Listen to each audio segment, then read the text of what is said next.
This section focuses on all practices related to publication. It will cover preprints, open peer review, and open access. The first aspect to open science when it comes to publishing and sharing the outcomes of scientific inquiries is the use of preprints. In some fields, preprints have reached the status of being part of the usual scientific life rather than being specifically considered as open science.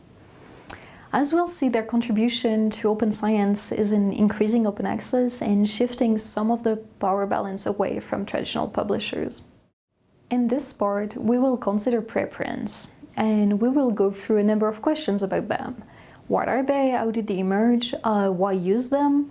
And then go through some platforms and repositories that you can use for preprints. To start with, it might be best to consider a bit of vocabulary. A preprint is a version of a research paper which typically hasn't yet been peer-reviewed or published. A postprint is a version of a research paper subsequent to peer review and acceptance, but before any typesetting or copy editing had been done by the publisher.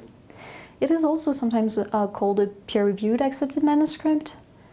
And finally, after a paper has been formatted by the journal and published, it becomes a version of record, or VOR. One important thing to keep in mind while sharing your manuscripts at whichever version, whether it is from preprint to version of record, is to be very explicit about the manuscript status and especially whether it has been peer-reviewed or not.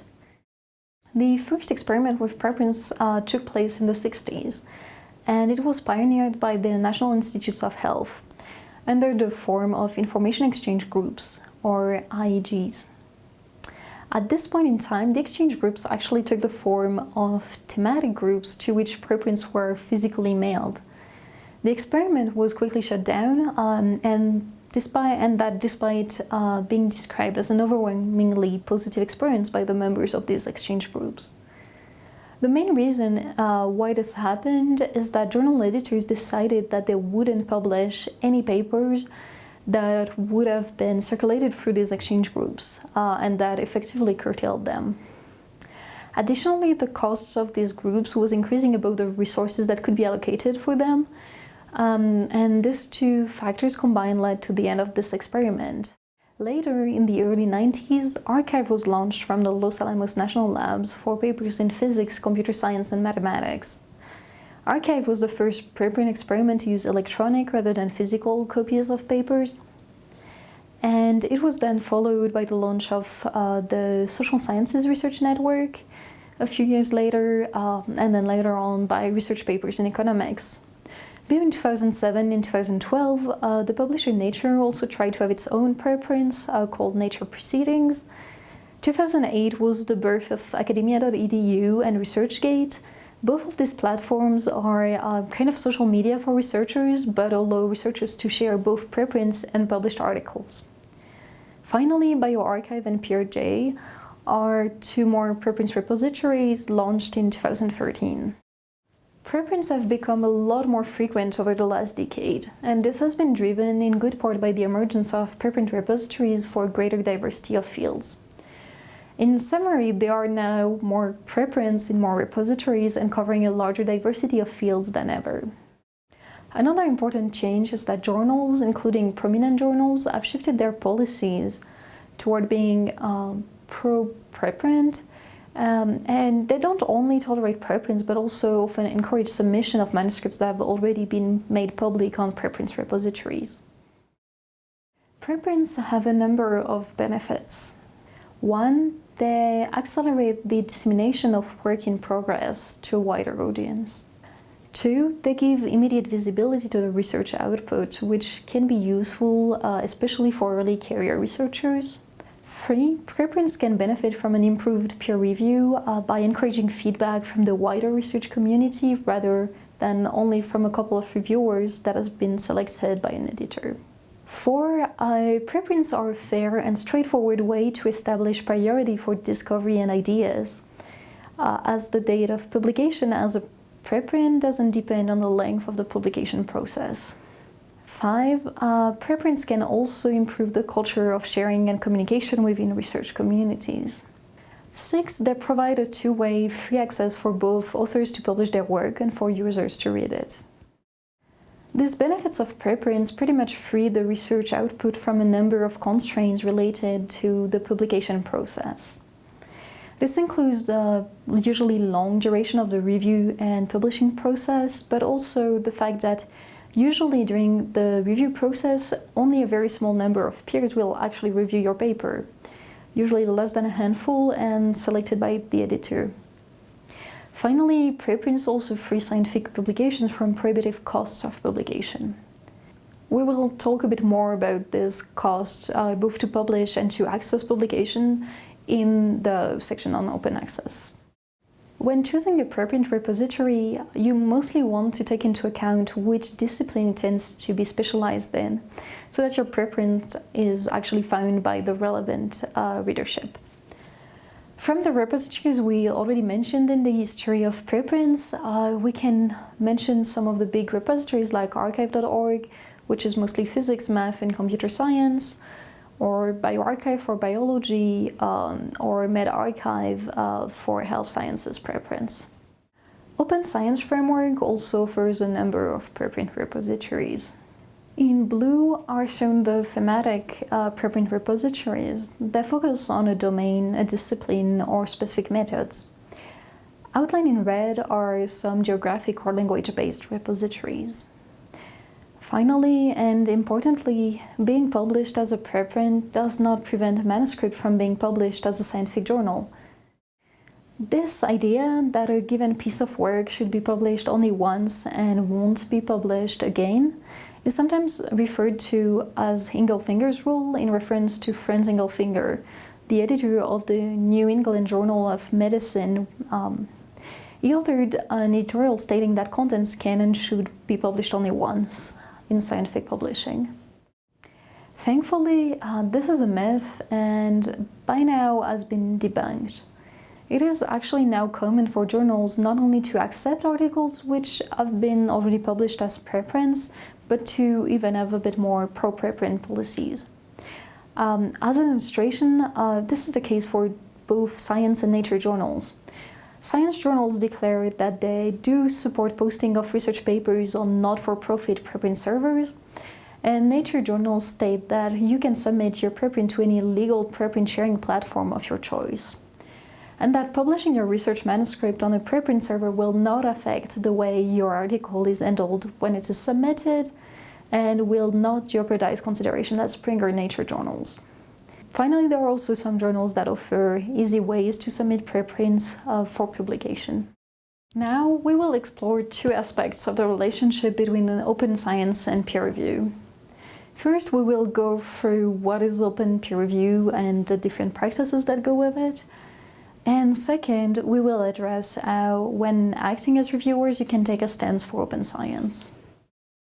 Peer review is a step in the publication process at which the editor of a scientific journal sends an article to other scientists in the same field or general area of expertise and asks them to evaluate the paper. Open peer review is also referred to as open evaluation and aims at improving the peer review process by making it more transparent and more open. It encompasses three main aspects or practices which can be implemented independently from one another: open identities, open reports, and open participation. We will get into each of these next, but you can also find more complete typologies in the tutorial's bibliography.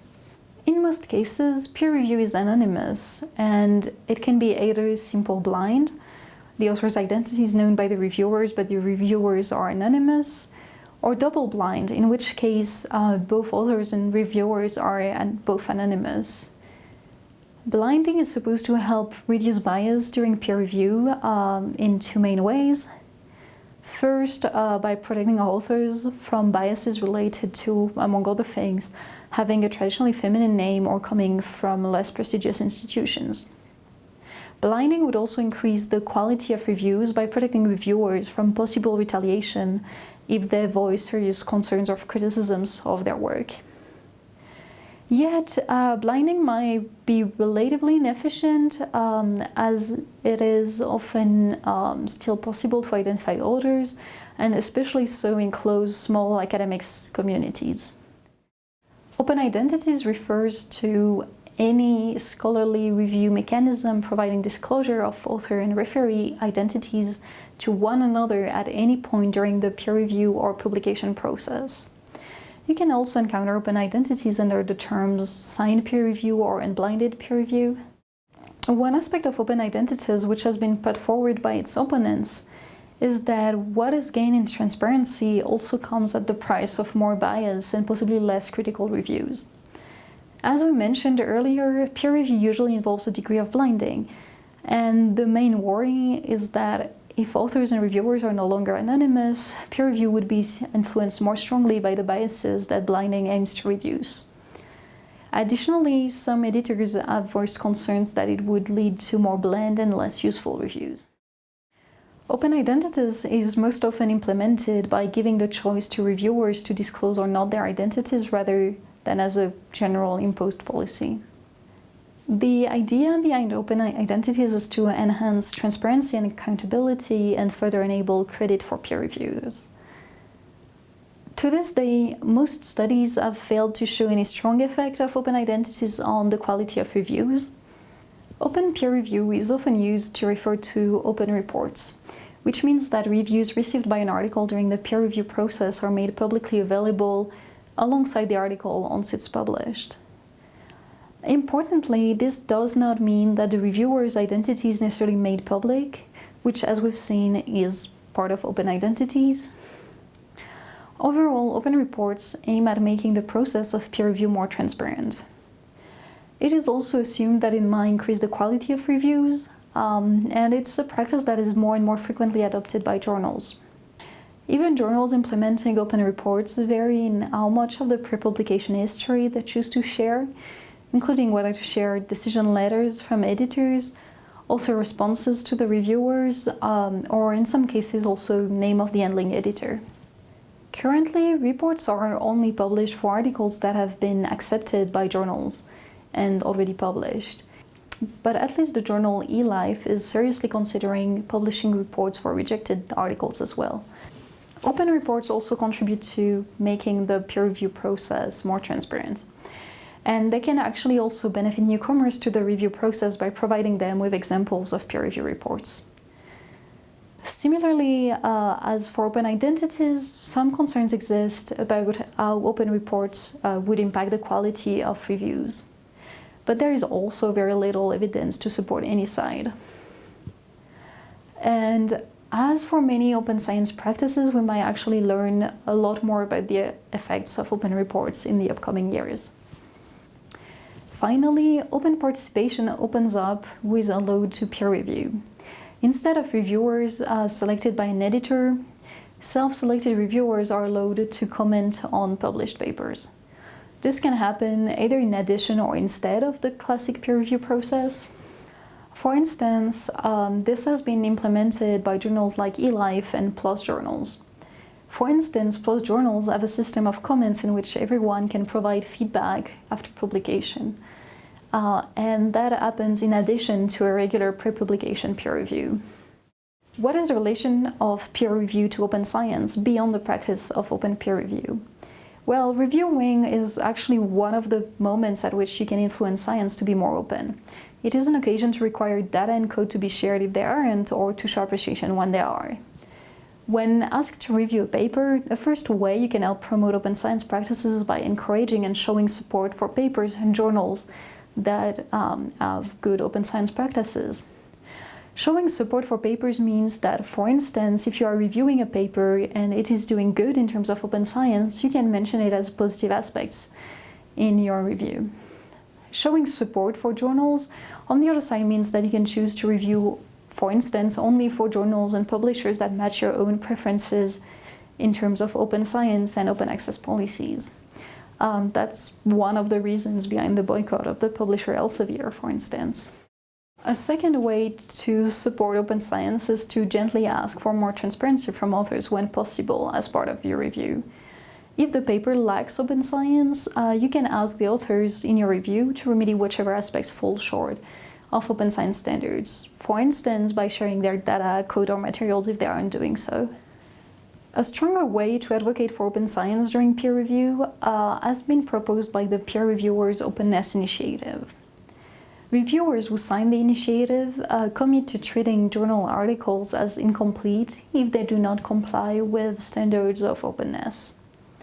In particular, they require that data should be made publicly available, stimuli and materials should be made publicly available. In case some data or materials are not open, clear reasons should be given, whether legal, ethical, or severe impracticality. And finally, the location of all these files should be advertised in a manuscript, with all files hosted by a reliable third party. Treating submissions as incomplete here means to withhold the review and reach out to the authors through the editorial manager to ask to either provide the aspects or elements that are missing or justify why they are missing. Another set of suggestions is the set of 4 possible actions I'm going to detail now. 1, ensure that authors comply with transparency requirements set by the journal. 2, recognize that real results are likely to be messy and be more tolerant of imperfections when making recommendations to editors. 3, ask authors to show that their results are robust to unusual analytical choices. For instance, that the results are not substantially changed by the inclusion or exclusion of outliers. And finally, 4, demand exact replications if answers to any of the previous inquiries are judged insufficient. An important thing to keep in mind while applying this suggestion is, though, even if as a reviewer you can check or suggest or kindly ask for things, you cannot require per se data, code, or materials to be shared. Another thing you can use or keep in mind when you're reviewing is that there are checklists out there that can be used to verify if a paper is as transparent as it could or should be. This checklist can also be useful to you when you're an author to make sure you have been as transparent as possible in your paper. There is also an open science peer review oath that can be very much worth looking at.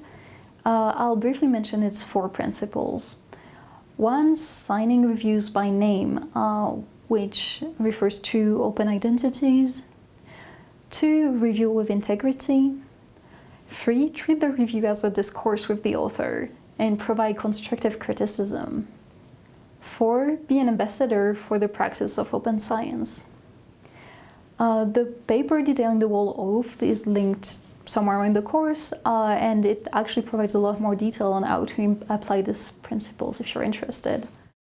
Finally, I want to conclude this part by stressing that some open science practices can require specific attention during peer review. That's the case, for instance, of preregistration. As we've already seen in the unit on preregistration has to be accessible from a link provided by the authors in the manuscript, and at the minimum, dates of the preregistration should be anterior to whichever date you know of for the manuscript. When it comes to accessibility and robustness of the various things that need to be shared along the paper, data, code, materials, etc., you can consider how good the way in which it has been shared is and suggest improvements. Hopefully, by now this course would have given you a good sense of what matters and what is important to look for in each open science practice we have covered, and you will be able to import that in your practices as a peer reviewer too. Now, on to the last part of this unit on publication practices is open access. We will define open access and detail its different degrees or models under which it exists. Then we will mention some related political initiatives, namely the Budapest Open Access Initiative and the Plan S, and also get into a couple of technicalities about licensing, and finally mention how to spot whether a journal is open access or not. One way in which science is less open than it could be is that a number of publications are accessible only through a paywall, which means that you have to either have a subscription to journals, usually for an institution, or to pay for access to an individual article. If you are curious to learn more about the economic system behind scientific publishing, I recommend having a look at the documentary Paywall: The Business of Scholarship, which is free to access and download. An alternative model, which has become more and more frequent over the last few years, is one in which the authors rather than readers pay for the cost of making the paper accessible to everyone. This is known under the term of article processing charges, or APC. And while this might not discriminate who has access to scientific publications on the reader's side, it discriminates on the author's side, because not all researchers have budgets that are able to cover sometimes extravagant article processing charges. There are three main types of open access, depending on the economic model they refer to and their legal status. They're referred to as gold, green, or black open access. Under gold open access, authors have to pay a premium to the journal for the article to be freely accessible to all. Gold open access is also sometimes called hybrid open access, although it can be a bit misleading. By contrast, green open access refers to practices such as self-archived repository copies. Finally, what has been coined as black or illegal open access usually refers to things like Sci-Hub, which is a full-blown pirate website. It gives access to PDF files of articles that have been scrapped from publishers and journals' websites. To this list, there are more and more initiatives of journals that are considered diamond open access. Diamond open access journals don't ask to be paid neither by the authors nor by the readers to provide a fully open access to their publication. For an example of a diamond open access journal, I recommend watching our interview with Frédéric Dubois, managing editor of the Internet Policy Review, which is one of these few diamond open access journals. Open access also means accessible to all, including individuals for which reading articles, as they are usually formatted by scientific journals, can be difficult. Although it's an often less discussed aspect of open access, it also matters a lot in making science more inclusive. We touch a little more on this topic in the interview. Open access is probably the most politicized part of open science. One main reason underneath this is that in the current economic system, public research is funded by the states, and yet the outputs of public research is not accessible to all.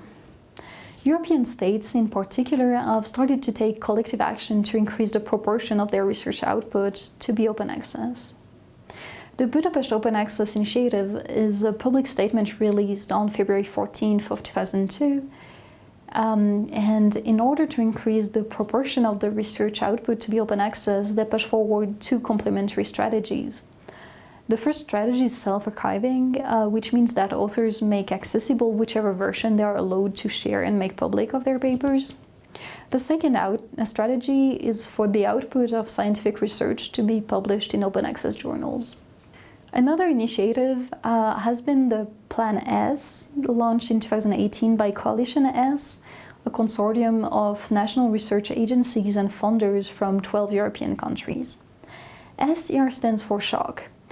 The plan requires scientists and researchers who benefit from state-funded research organizations and institutions to publish their work in open repositories or in journals that are available to all by 2021. And it includes 10 items, which we'll go through now. First, authors should retain copyright on their publications, which must be published under an open license, such as a Creative Commons license. This is important because it's absolutely key in protecting authors' right to share their publications. Second, members of the coalition, which means the different countries which signed the Plan S, should establish robust criteria and requirements for compliant open access journals and platforms. Third, members of the coalition should also provide incentives for the creation of compliant open access journals and platforms if they do not yet exist. Fourth, publication fees should be covered by the funders or universities, not by individual researchers. Fifth, such publication fees should be standardized and capped. Sixth, universities, research organizations, and libraries should align their policies and strategies. 7, for books and monographs, the timeline may be extended beyond 2021. 8, open archives and repositories are acknowledged for their importance. 9. Hybrid open access journals, journals of which only some articles are open access and for which the authors have to pay article processing charges, are not compliant with the key principles. And finally, 10. Members of the coalition should monitor and sanction non-compliance. Intellectual property rights are not necessarily an aspect that is frequently talked about during scientific training, yet copyright and licenses matter a lot. They determine how and to which extent your contents can be used, reused, and redistributed. The most commonly used ones also tend to be the most well-known licenses. So using licenses that are fairly common is often a good idea. It makes it easier for people to reuse your contents without having to spend time researching the exact details of the license you used. The website chooselicense.com is a great tool to help you figure out which license fits your needs. Finally, you can also consult the Open Knowledge Foundation list of so-called conformant licenses, which means that they are considered as fulfilling their criteria for what it means to be open. We will now dive a bit into the system of Creative Commons licenses. The set of Creative Commons licenses offers a fairly easy way into understanding how licensing works. So CC0 is the base level at which there is no requirements or restrictions whatsoever on what can be done with your work. Then you can add up some restriction, kind of in a mix and match fashion. This allows to get a license that either allows or forbids exactly what you choose to. Most Creative Commons licenses are at least CC BY. BY refers to attribution. CC BY license means that others can copy, distribute, display, perform, and remix your work if they credit your name as requested by you. And D, for not derivatives, prohibits the production of derivative works. Others can only copy, distribute, display, or perform verbatim copies of your work. It means that others cannot remix your work or alter it to reuse it. SA stands for share alike. Others can distribute your work only under a license identical to the one you have chosen for your work. And C, for non-commercial, means that others can copy, distribute, display, perform, or remix your work, but only for non-commercial purposes. Out of the system, 2 Creative Commons licenses are considered as conformant to the definition of open and recommended by the Open Knowledge Foundation. CC0, which basically dedicates to the public domain and waives all rights, and CC BY 4, or Creative Commons Attribution. Both can be attributed to both content and data and do not require for contents to be shared alike. The only difference is that CC BY 4 requires to attribute the content to its creator, while CC0 doesn't. If the names look a bit more complicated in this slide than they did on the previous one, do not panic. They only refer to the version of the license, as some of those licenses have had several iterations. One thing that you can also do as a researcher is to deliberately choose to publish in open access journals. Voting with your papers is a scientific version of voting with your feet. This also applies to reviewing. You can choose to review only for journals whose open access policy matches your convictions with regards to open access or open science. One tool to check which journals are open access is the directory of open access journals. Open Access Spectrum, or OA Spectrum, is another tool you can turn to in order to have an idea of what to consider in terms of journals' open access policies. It was initially devised by SPARC, the Scholarly Publishing and Academic Resources Coalition, the Publishing Group Plus, and the Open Access Scholarly Publishing Association. It can also be found under the name How Open Is It? And it takes the shape of a table that sketches the continuum from closed access to open access on 6 dimensions: reader rights, reuse rights, copyrights, author posting rights, automatic posting, and machine readability. One tool to help you pick a journal based on open science practices is the TOP guidelines. TOP stands for Transparency and Openness Promotion. This initiative from the Center for Open Science classifies journals and ranks them based on their policies on a number of topics. Level 0 usually means that the journal is not compliant at all with the standards for this domain, while levels 1 to 3 correspond to increasingly stringent standards. Level 1 usually refers to journals disclosing some information, level 2 to journals requiring some practices, and level 3 to open science practices being verified by journals.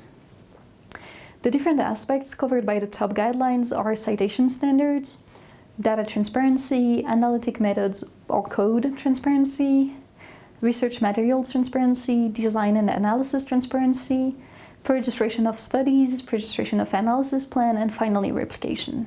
The top factor website is especially useful because you can use different filters based on which open science practice you're interested in, discipline or publisher the journals belong to,